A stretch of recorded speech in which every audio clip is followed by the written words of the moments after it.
계시면 그냥 상식적으로만 알고 계셔도 좋을 것 같다는 생각이 듭니다. 자, 오늘 어차피 뭐 실습은 뭐 간단하게 아까 장단주를 구분하는 방법만 얘기한다 했으니까 장단주를 어떻게 구분하는가라는 것이죠. 그래서 이 부분을 잘 감안하시고 지난번에 코드를 이렇게 역할을 막 여러 가지로 이제 진행하기 위해서는 만약에 C다 이런 코드를 했어요. 그 다음에 A 마이너 코드 했고 E 코드를 했어요. 지난 시간에 마지막 제가 얘기 드렸던 게 이 C가 누구냐라는 걸 알지 못하고 그냥 C를 잡으면 그것은 의미가 반감된다. 그러니까 이 C의 위치, 그 역할이 무엇인가라는 거 하고 그 다음에 이 세 코드가 어떤 흐름 속에 있는가. 흐름이 이루어지지 않는 코드는 어떤 그 의미가 없다는 거죠. 그러니까 스스로가 의미가 있는 게 아니고 어떻게 흘러가는 것인가를 아는 것이 중요하다는 것이고 어떤 역할을 하는가.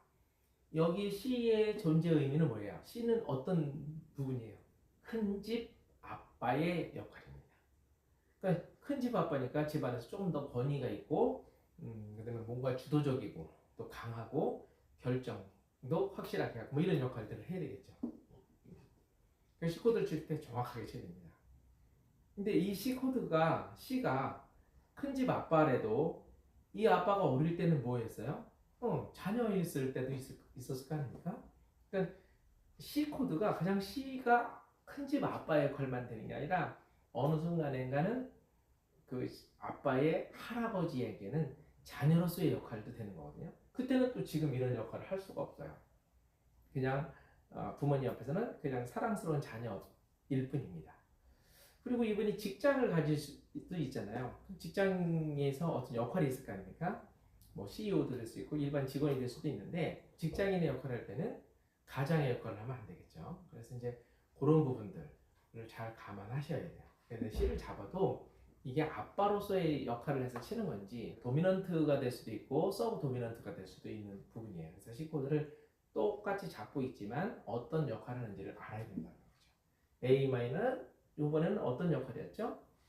C의 동생, C보다 3도 아래인 마이너, 나라난조의 마이너로서의 동생의 가장입니다. 그러니까 C하고 A 마이너는 양쪽 집의 가장인데 장쪽 큰 집의 아빠였고 A 마이너는 작은 집의 아빠였습니다. 그러니까 코드가 흘러가는 흐름은 어떻게 지난 시간에 배웠어요? C는 어디로 흘러간다 그랬어요? 무조건 A 마이너로 간다라고 했잖아요. 그러니까 C 코드가 가고자 하는 방향에서 A 마이너로 가는 일이 굉장히 많다. 그래서 큰 집 아빠가 작은 집 아빠에게 늘 이렇게 무언가를 전달하고 함께 하면서 일을 하는 경우가 많다. 이런 얘기를 드린 겁니다. 그리고 E는 누구였어요? E는 작은 집의 A였습니다.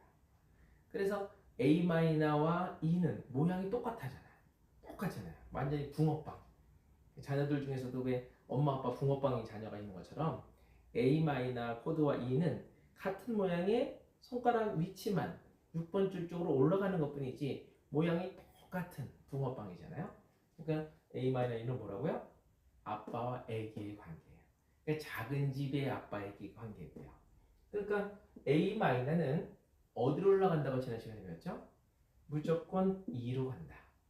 아기한테 작은 집의 도미넌트 코드인 E 코드로 흘러간다 이런 얘기입니다. 그러니까 A-는 E로 간다.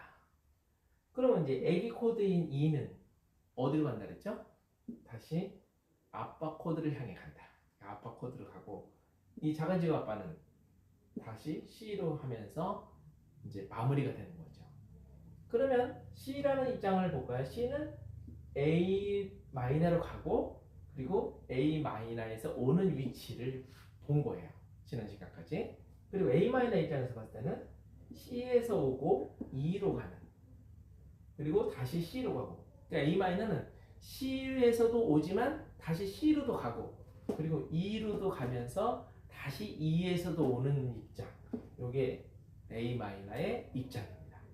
그리고 E는 A 마이너에서 오고 다시 A 마이너로 가는 그런 입장을 배우게 된 거죠. 그래서 이런 역할들과 흐름을 정확하게 이해하지 못하면 그 노래가 내가 지금 직장인인지 아빠인지 그다음에 내가 자녀인지의 구분이 없이 역할을 똑같이 하려고 하는 것 똑같아요.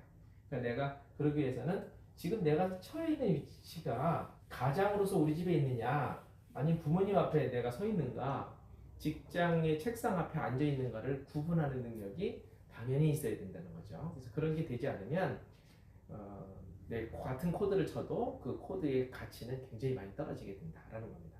이해하셨죠? 오늘은 장단조를 구분하는 방법만 간단하게 하고 G7 코드 이어지면 시간 거의 다 될 것 같아요.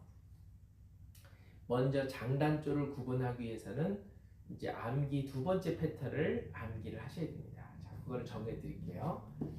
사, 라, 가, 마, 나, 바. 요거를 외우셔야 돼요. 자, 사, 라, 가, 마, 나, 바. 이걸 외우시고 이게 무엇에 쓰는 주문인고 하니 사는 샵 하나 그리고 오른쪽으로 화살표를 이렇게 놔주시고요. 바는 플랫 그리고 왼쪽으로 화살표를 이렇게 해주시면 돼요. 자, 그러면 이거를 이제 용어를 정리해 보면 샵 플랫이 붙는 개수에 따른 장조의 이름 이렇게 생각하시면 됩니다.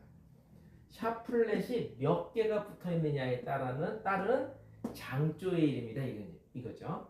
자, 이거 꼭 기억하셔야 돼요. 이게 뭐라고요? 장조의 이름인데 샵이나 플랫이 샵이 몇 개냐 플랫이 몇 개 붙어 있느냐에 따라서 장조의 이름이 결정된다 이런 얘기예요. 그럼 이것이 요 조건에 맞아서 요 조건에 맞는 장조의 이름을 찾을 수 있고 이 조건이 아닌 것은 단조인 겁니다. 어차피 두 개지니까 장조를 찾아내면 나머지 하나가 단조인 것이죠. 그러니까 오늘 우리는 장단조를 구분해야 되니까 일단 장조를 찾아내는 능력만 키우면 되는 거예요. 그럼 나머지는 단조가 된다 이런 얘기죠. 그러면 샵이 하나 붙으면 무슨 장조? 사장조. 샵이 두 개 붙으면 라장조. 샵이 세 개 붙으면 가장조 이런 식이에요. 이렇게 우측으로 쭉 가면서 개수가 정해지고 플랫은 이렇게 좌측으로 가면서 하나 둘 셋 넷 이렇게 하면서 바장조, 나장조, 마장조 이런 식으로 가는 거예요. 자, 이해하셨죠? 자, 그럼 질문 드려볼까요? 플랫 하나 붙으면 바장조, 샵 두 개 붙으면 라장조 이렇게 외우셔야 돼요. 샵 네 개 붙으면 마장조 하나 둘 셋 네 가지죠. 플랫 세 개 붙으면 그것도 마장조. 그 둘 다 마장조예요. 샵이 4개 붙거나 플랫이 3개 붙거나 같은 마장조. 여기 마에서 만나는데 요걸 구분하기 위해서 플랫 3개 붙은 거를 내림 마장조라고 구분해 주는 것 뿐이에요. 그러나 결국은 마장조입니다. 요거만 기억하시면 장단조는 끝난 거예요. 자, 그럼 무슨 얘기냐? 지난 시간에 아빠 코드를 만들 때 개 이름이 무엇으로 끝나느냐가 아빠 코드라고 그랬잖아요. 기억하십니까? 개 이름이 끝나는 게 무엇으로 끝나느냐가 아빠 코드인데 오늘 이 시간부로는 5선줄에 쭉 있으면은 높은 음자리표 있고요. 끝나는 음이 도인 경우에는 도가 영어로 C니까 C가 아빠 코드라는 것까지는 알았어. 근데 여기에 오늘부로 요 앞에 이 높은 음자리표 위에 있는 요 부분에 무엇이 샵이나 플랫이 붙어 있느냐 안 붙어 있느냐까지 보셔야 돼요. 그것까지 이제 시선이 시야에 들어와야 됩니다. 그래서 여기에 샵이나 플랫이나 붙어 있는지 가만히 보고 만약에 여기에 아무것도 없어. 그러면 아무것도 없으면 여기에 해당돼야 안 돼요. 안 되죠. 여기는 샵이나 플랫이 붙어 있어야지만 이게 장조가 되는 거니까 샵이나 플랫이나 아무것도 없을 때는 그거를 다장조라 해요. 이건 여기 해당이 안 돼. 그래서 다장조인 거야. 자, 그러면 다시 정리해 볼게요. 샵이나 플랫이 아무것도 안 붙었어. 그럼 무슨 장조? 다장조야. 이해되셨죠? 그럼 다가 개 이름이 뭡니까? 외우셨죠? 첫 시간에 다는 도죠. 다는 도를 얘기. 다라바바 사간에서 도라는 개 이름을 이야기하는 거거든요. 근데 이 다장조는 도로 끝났어야 되느냐 이런 얘기예요. 다시 말씀드릴게요. 다장조는 도라는 의미이기 때문에 도로 노래가 끝난지를 보는 거예요. 그런데 정말 도로 끝났네? 그럼 조건에 맞는 겁니다. 샤플렛 없는데 도로 노래가 끝났어. 그러면 이 조건에 딱 맞는 거잖아요. 다가 도니까. 그러면 장조예요.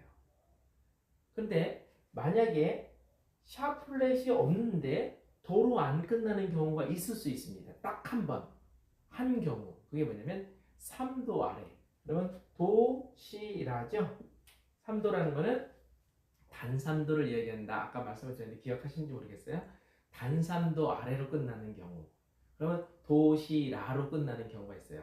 이게 뭐예요? 장단조의 관계가 단3도 아래로 끝나게 된다 그랬잖아요.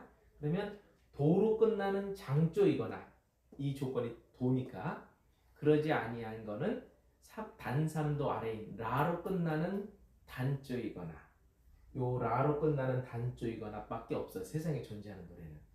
그럼 라가 게이링이 영어로 뭐죠? 라가 A죠? 근데 단조니까 마이너가 붙는 겁니다.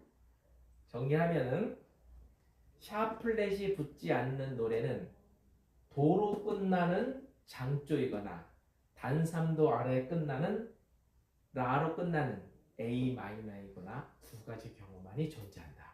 쉽잖아요. 다양한 게 아니라 딱 큰 집 작은 집으로 장조와 단조가 구분이 되어지는 겁니다. 그러면 라로 끝나는 노래는 A 마이너를 연주하면 돼요. 그럼 A 마이너가 아빠 코드가 되는 거니까 엄마 코드는 뭘까요? A, B, C, D. 그래서 D 마이너가 되고요. A 코드는 E가 되는 거예요. 그 다음 코드가 되니까. 그래서 A 마이너로 라로 끝나는 단조는 요 세 개가 가족 코드로서 그 역할을 해주시면 됩니다. 너무 쉽죠?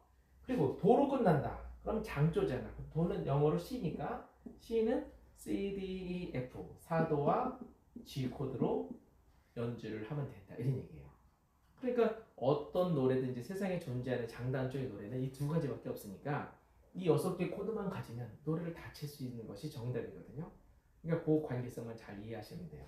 근데 아무것도 없는 거는 뭐 그렇게 어렵진 않아요. 근데 만약에 샵이 하나 붙어 있어요. 이렇게 샵이 하나 딱 붙어 있네. 오늘부로 여기를 봐야 된다 그랬으니까 샵이 하나 붙으면 무슨 장조를 했어요? 사장조죠. 샵이 여기 하나 붙으니까 사장조. 사가 계이름이 뭘까요?